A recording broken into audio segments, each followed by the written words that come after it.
Welcome back to Turbo Time. Today we're finally taking on the Omega 65 Turbo Kit on the Supra. We'll be giving you guys kind of a walkthrough. We're going to do a little bit of time lapse, and I'm just going to highlight the different things that you should be doing while the install and any tips and tricks that I learn along the way. All right, so far what we've done is just go ahead and take off the factory airbox and the charge pipe. We're going to begin to do the disassembly, but first I'm going to go ahead and lay out all my parts. I'm going to pull everything out of the boxes and lay it all out, kind of see what we're working with.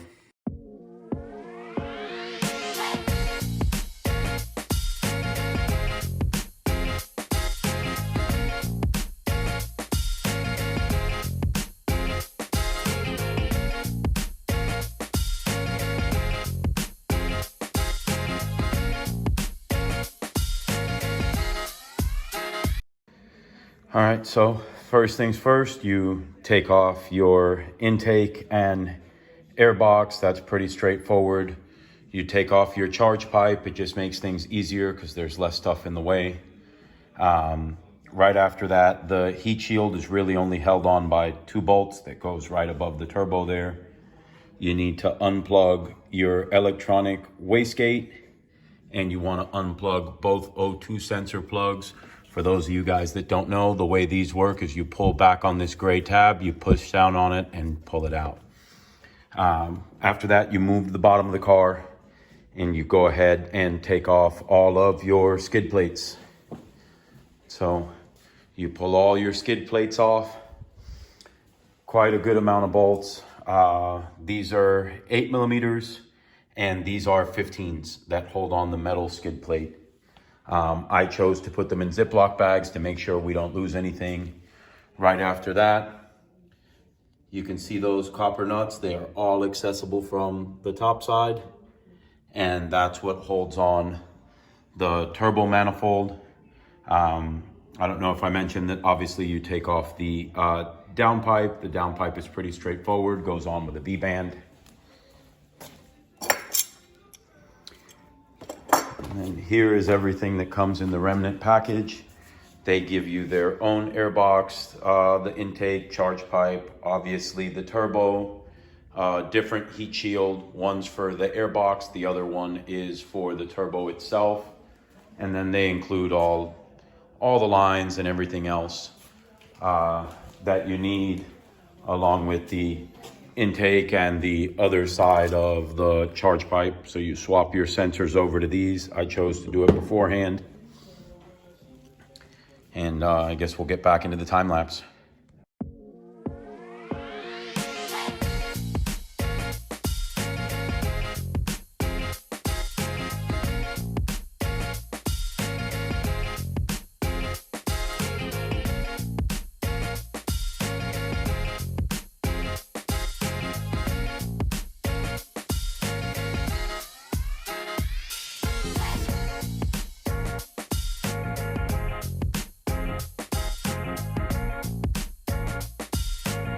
All right,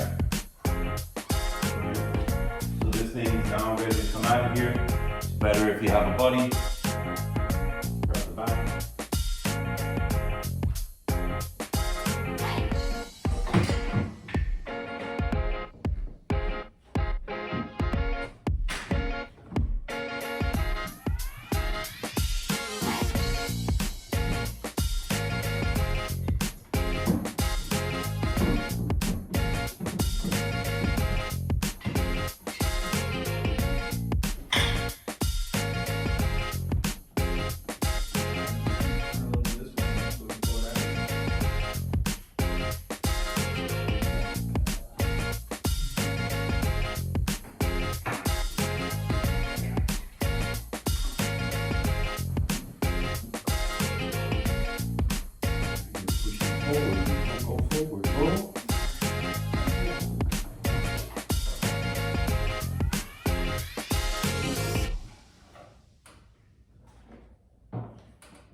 Hold up the back and we're carving up this whole thing up here.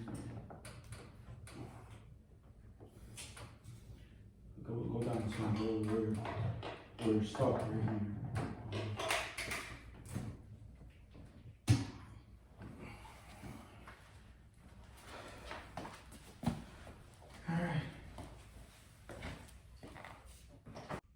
So on the factory turbo, this hose comes right here. You have to get a razor blade and cut it off right near this clamp. This is one of the perma clamps where you go ahead and let's see if this will focus. You go ahead and slide in the provided barb fitting into this. And this is just going to be your feed line. Goes right in the bottom of that. Just clips right on there. So that's something you have to do to get ready. Your oil drain will look like this from them, and that's going to go right on the bottom of the turbo. They do provide the gasket. So this will bolt there. You want to make sure you're orienting it toward the block because that's where it's going to go. After talking to Alec, you want to bolt this on first, go ahead and slide the AN fitting, and as you're fitting the turbo, kind of slide this into the block. I know CES had some alignment issues with that part of it. And then these are going to be our coolant lines and oil feed line. I already did go ahead and put into the block where they go. Your replacement fittings provided with the hardware. One goes there. That's coolant return. And then you have oil feed, and it obviously gets the coolant from up here from this pump. But I will go ahead and continue slapping everything together, and I will give you guys an update when I have everything fitted on the turbo. So basically we have the turbo here. I already have the wastegate fitted. You take the wastegate off of the old turbo and you transfer it on to over here. You need to squeeze this part. Do not take off this metal part. Don't loosen these screws or you will have to reset the wastegate with ISTA. You want to try to have the wastegate like kind of aligned with that. It should be just a little bit this way of it. You take a picture of your stock turbo and kind of get an idea more or less for where it is. There may be some adjustment necessary. The bracket bolts right to the turbo, and then you just kind of slide this in here and you bolt it down with the provided hardware. The regular hardware doesn't work. All right, guys, so a few little things left to button up, but the turbo is in. I'm gonna go to the underside here and kind of give you a few tips as to how things should be run and stuff that I kind of ran into along the way. And hopefully it helps you on your install, but everything does fit. Fitment of the manifold is excellent.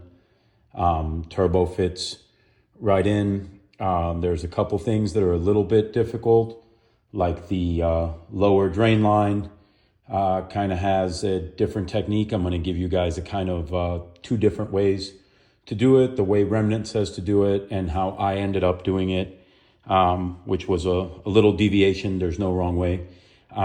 There's two different ways to run the oil feed line as well. I chose to run it around the back. They advised to run it around the front. But again, after speaking with Alec from Remnant, he says on the 6-port, it is not a problem. If you guys are doing a 2-port, please watch Alec's video. Even if you're doing the 6-port, Alec's video is a worthwhile watch. I know it's almost 2 hours, but it does give you an excellent overview, and it's a true step-by-step tutorial on how to get it done. So you can see the lower charge pipe is in. We're going to go to the underside of the car now. So from down here, you can see our coolant feed. There is the return line. he does provide, let's see if it'll focus. He does provide the fitting to go ahead and put it in, but it's actually quite challenging to get it in. I ended up unbolting it from here on the turbo, putting it in on this side, and then buttoning that back up. It's kind of hard to see from this angle, but the other line that is a little bit further up, this line here that you see that I've wrapped in the heat protectant kind of blanket, I guess you could call it. That one there runs up to the front. You can run it over the wastegate. I didn't like that option because that line comes from right here, from the turbo. The way Alec runs it is he puts it up over this, and they kind of tie it to the bracket and it comes around. I was able to go ahead and I fed it backwards on down, and then it goes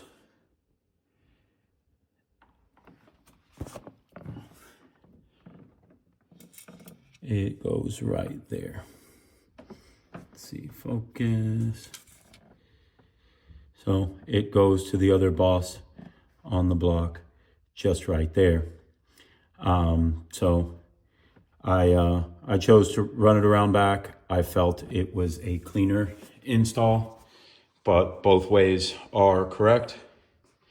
A couple of the other things that I ran into on setting up the intake part on my particular kit. My kit was one of the first run of kits. It's been sitting in the garage for a while and hasn't gotten installed. And he has made some changes and corrections.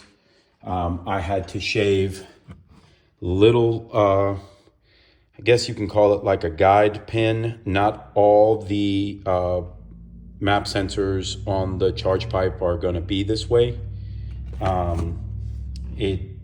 I guess every so many out of them is that way. You do have to reuse the gasket from your factory downpipe, your O-ring, because it does fit OE style and it does bolt there. All right, guys, we're gonna do the first startup. You guys are gonna get to watch it live. We're gonna see if it starts. We're gonna check for leaks. Turbo kit is on. I am going to show you how to adjust the wastegate. You absolutely do not need a special tool or ISTA or anything else. There's a technique and I will walk you through it. It'll actually probably be before this in the video, but we're going to walk you through it. Let's get that first start up.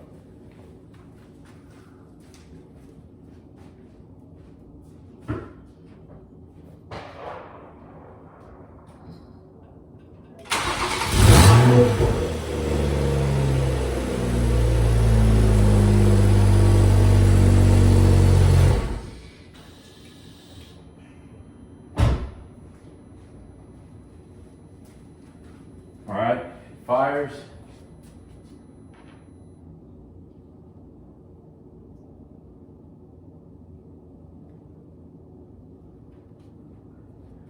Doesn't look like we have any leaks. I'm gonna get under the car and I'm gonna check, and then we're gonna come back and I'm gonna show you how to set up your wastegate. We see our wastegate set up. So what we're gonna do is put the car in diagnostic mode. When we do, it's gonna cycle this wastegate. So we're gonna leave the cotter pin off of the front of it.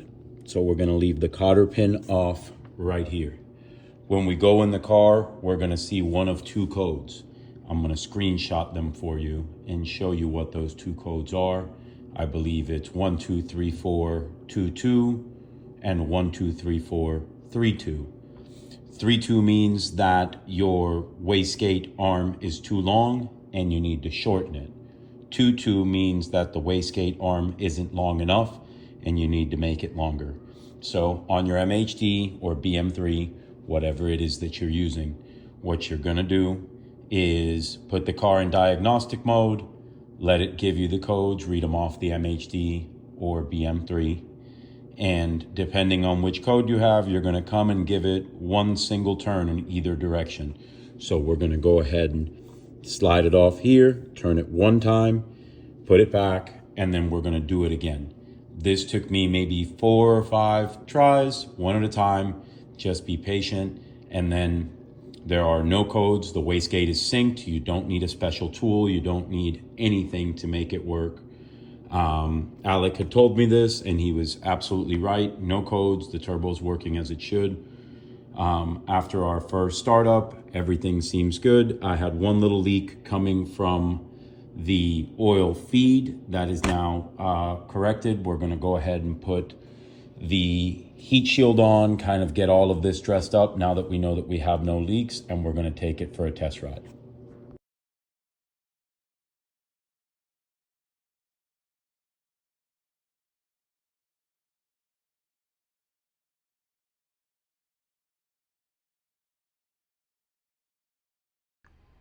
All right, guys, so we are completely buttoned up with our install. Very satisfied with how cleanly the kit fits and how well it performs. So as of right now, we are on a base tune from Sumo Tuned. It's currently running 93. We're gonna go throw some ethanol in it, and we're gonna try to dial it on E30. It is a stock fuel system car. Everything in stock with the exception of the turbo kit, the downpipe exhaust, obviously. I do have the port injection kit and low pressure fuel pump kit from Visconti. I am waiting on my TMS harness to arrive, and that's gonna be another video where we'll go ahead and do the install for the low pressure fuel pump and the port injection setup. Have not had a chance to get any data logs for Sumo. The weather's been bad, the roads are wet, but I can tell you that at half throttle it feels just as fast as it used to be at full throttle dialed in on E50. So I'm very satisfied with fitment and performance at this time. Tomorrow morning I'm hoping to be able to possibly get some logs on the way into my office. So I would probably bring you guys for a ride along as we get those logs. Like I was saying, we are going to do the install of the reflex and all of the port injection stuff along with the fuel pump. After that, we will be doing the install for Remnant's intake manifold. They say that it works with any port injection kit. That way you don't got to toss your kit. It's like an upgrade. Is their stage 2. So I want to confirm that, and we are going to be doing a separate video for that.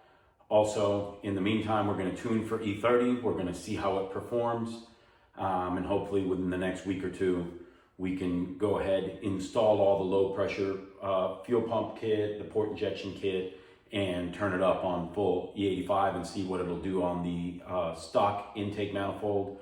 I do also still have a CSF heat exchanger and cooling package. We may throw it on there. I may post it, I may not. If you guys are interested in seeing an install for that, let me know and I'll make the video. But I know that there's a bunch of guys out there that have installed the CES kit. All right, guys, so we're in the Supra. This turbo kit sounds amazing. I don't know if it translates on video, man, but the sounds besides the power is almost worth the work. We're gonna try to get some logs in today, just kind of putting it through its paces today, hitting some twisty roads. We're gonna stop at a pull off up here and check for leaks again, taking it on about a almost 200-mile round trip. We're here in the mountains in Tennessee, but very satisfied, very, very satisfied.